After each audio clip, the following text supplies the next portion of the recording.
Hello everyone. In this video, I will be showing you how you can view your watch history on Netflix. Okay, we are going to start. Go to Netflix, log in, okay, and then click where is that arrow is on the right corner, okay, and then come to account,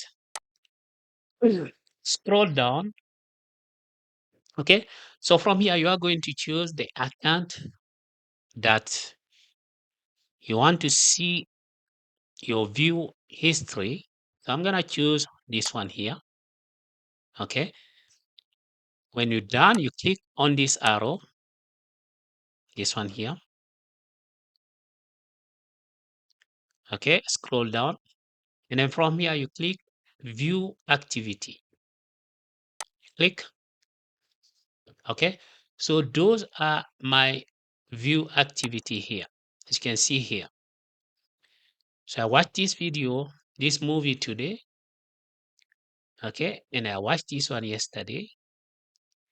See all the movies I watch here. Okay. You can download all of them or you can hide them all. Okay. From here also you can hide whatever you view on Netflix. Very simple. Okay. I hope this video will help someone who is in need. Please don't forget to like it, share, and subscribe. Ciao.